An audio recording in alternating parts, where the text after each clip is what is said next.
In 1989, a man walked onto a Las Vegas TV station with his face hidden in shadow and dropped a bombshell that still shakes the world. He said he worked on alien flying saucers at a secret base near Area 51. He named an element that did not exist. And decades later, people still argue over whether he was the greatest whistleblower in history, or the most elaborate con artist the UFO world has ever seen. I am talking about Bob Lazar. Since that famous interview with reporter George Knapp, his story has spawned documentaries and endless online battles. He claims he was hired to reverse engineer alien technology at a hidden base called S4, carved into a mountain near Papoose Lake. He says the saucers ran on a fuel so strange it bent gravity itself, a stable form of element 115. In this video, we dig through the physics, the evidence, the holes, and the aftermath, and let you decide what you believe. If you are new here, hit subscribe, because we break down the biggest mysteries on the internet every week. Let us set the scene. In May of 1989, Bob Lazar sat down with Klaus TV under the fake name Dennis, his face in shadow, and described a job he said he held in the Nevada desert. He claimed he was a physicist who had worked at Los Alamos before being recruited to S4, a hangar carved into a mountainside at Papoose Lake, near Area 51. His job was to help reverse engineer one of 9 flying saucers stored there. He called the craft he worked on the sport model, a smooth metallic surface like liquid titanium, with no seams, no rivets, no windows like anything built on Earth. He said the saucer was powered by a small reactor about the size of a basketball. And here is where it gets strange.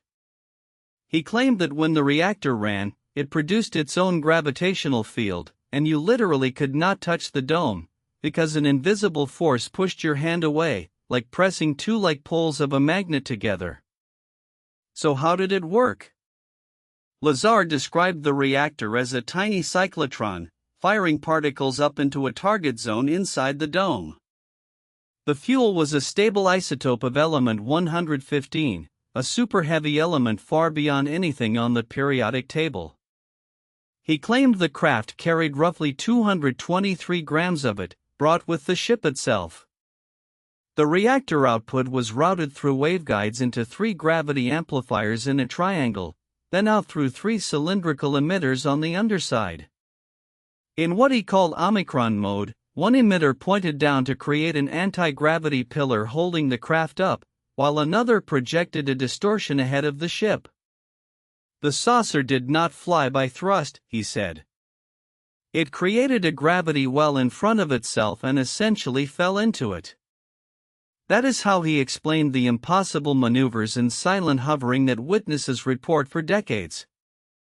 He also described a blue corona near the ground and a black dot where light seemed to bend away. Subscribe now, because the next part is where things get truly controversial. Now for the science.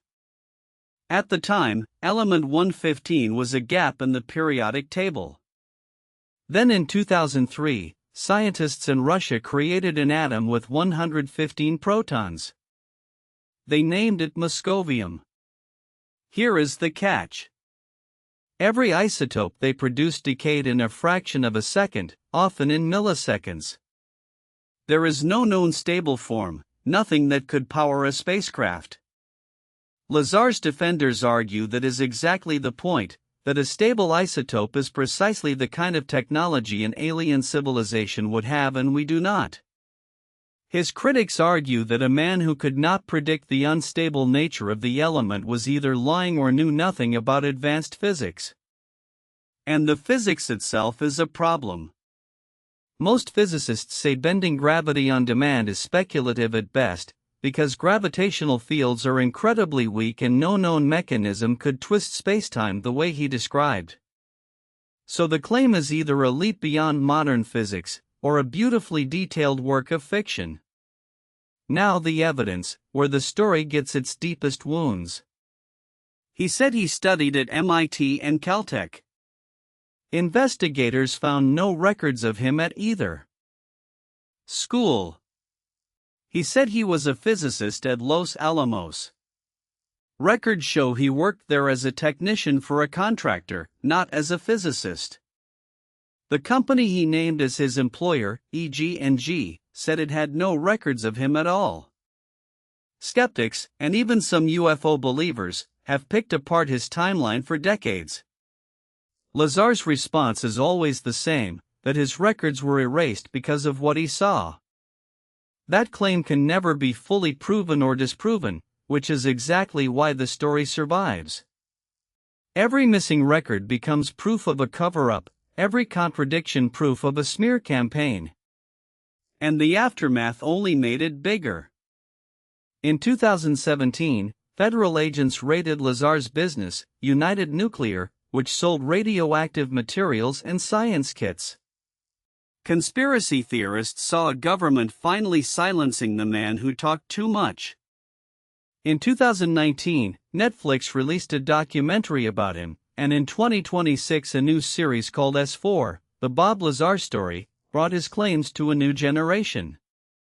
And the Pentagon has declassified real UFO videos and created an official UFO office, making his old claims feel less insane to a lot of people. Whether or not you believe a single word, you cannot deny this: Bob Lazar changed the conversation about UFOs forever. Before him, the idea of the government quietly studying alien craft was fringe. After him, it became a global obsession. Hit subscribe and drop a comment. Do you think Bob Lazar told the truth? So where does that leave us? Bob Lazar told a story with extraordinary detail that has never been proven and never been destroyed. The physics is decades ahead of us, the records are conveniently missing, and the element he named turned out to be real, but not stable. Maybe he saw something real at S4. Maybe he was a brilliant storyteller who built the most successful UFO hoax in history. Or maybe the truth is somewhere in between. That is why his story refuses to die. Thanks for watching.